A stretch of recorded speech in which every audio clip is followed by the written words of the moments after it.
Good morning students. Last class में हमने ब्रह्मांड की उत्पत्ति की चर्चा की थी।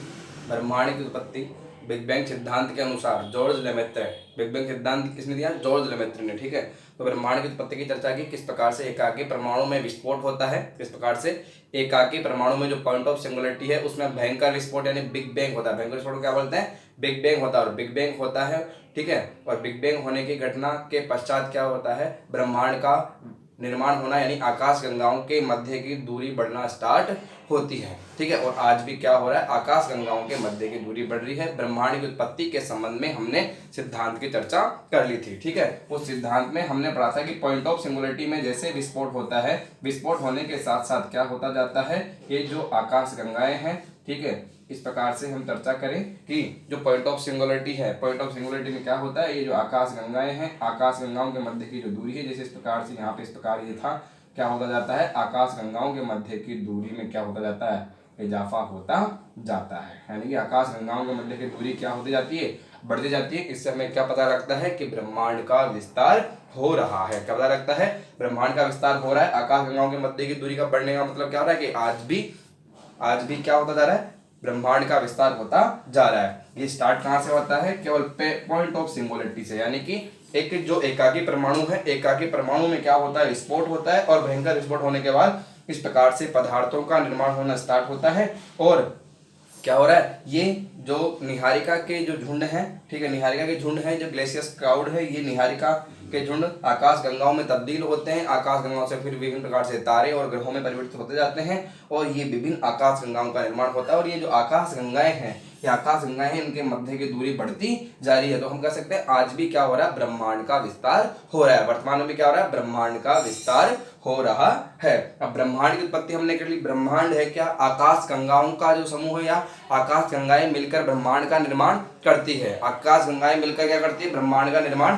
करती है। आज हम बात करेंगे आकाश गंगाओं की उत्पत्ति और तारों की उत्पत्ति की चर्चा करेंगे। जब हमने ब्रह्मांड की उत्पत्ति की चर्चा कर ली, तो ब्रह्मांड के बाद हम बात करेंगे कि जब ब्रह्मांड बन गया तो आकाश गंगाएं कैसे आती है, आकाश गंगाएं आ गई तो फिर तारों की किस प्रकार से उत्पत्ति होती है। तो हम यहाँ पे चर्चा करें कि किस प्रकार से तारों का निर्माण या आकाश गंगाओं का निर्माण होता है। तो पहले कि आकाश गंगाओं का विकास किस प्रकार हुआ, तो आकाश गंगाओं के हम बात करते हैं विस्तार की। जब क्या होता है? इस एकाकी परमाणु में विस्फोट होता है। एकाकी परमाणु में भयंकर विस्फोट होने के बाद क्या होता है कि आरंभ में जो ब्रह्मांड में ऊर्जा और पदार्थ का वितरण कैसा होता है? असमान। जैसे विस्फोट हुआ, विस्फोट होने के पश्चात क्या हो रहा है? ऊर्जा और पदार्थों का वितरण पूरी तरह से असमान हो जाता है, क्योंकि इस एकाकी परमाणु का आयतन तो सूक्ष्म था और घनत्व, ठीक है, घनत्व इसका क्या था? बहुत अधिक था। ऊर्जा इसमें बहुत अधिक थी। तो फिर क्या होता है? इससे जैसे ही विस्फोट होता है ब्रह्मांड में, एकाकी परमाणु में, तो आरंभिक ब्रह्मांड में क्या हो रहा है कि ऊर्जा व पदार्थ का असमान वितरण था। यानी ऐसा नहीं था कि बराबर बराबर से ऊर्जा और पदार्थों का वितरण हुआ। क्या हुआ? टोटली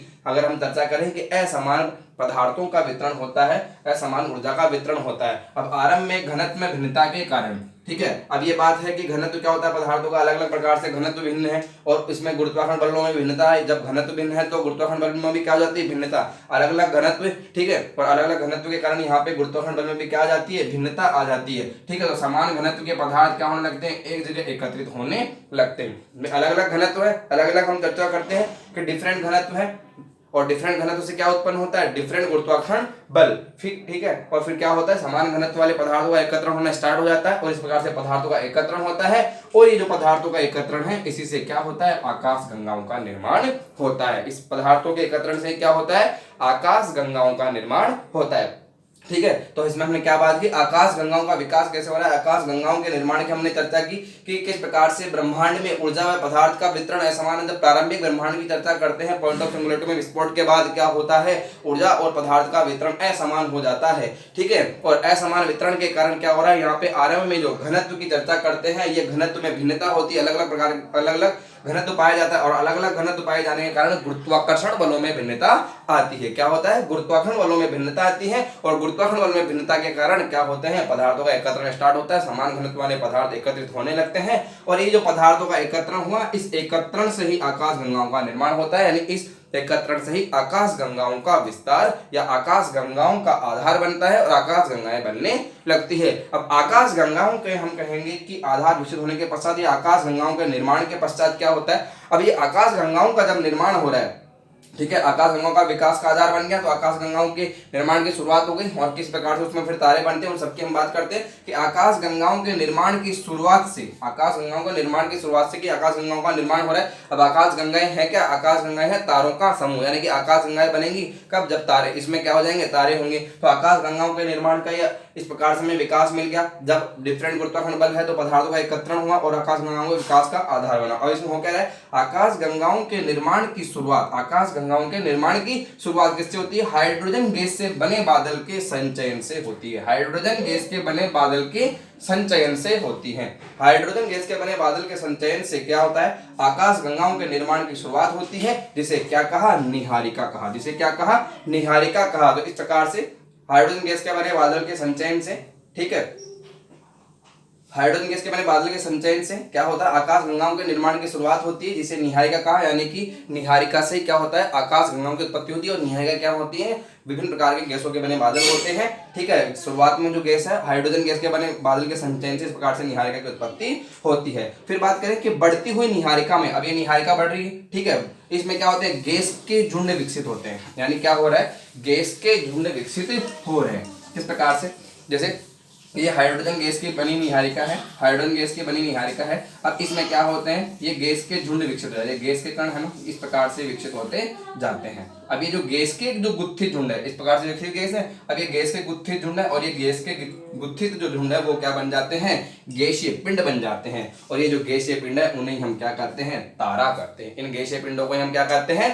तारा करते हैं। तो वापस देखेंगे कि आकाशगंगाओं के निर्माण का जब हम कहेंगे कि हमें विकास प्रदान होता है, तो आकाशगंगाओं के निर्माण की शुरुआत किससे होती है? हाइड्रोजन गैस के बने बादल से। और ये हाइड्रोजन गैस के बने बादल के संचयन से क्या होता है?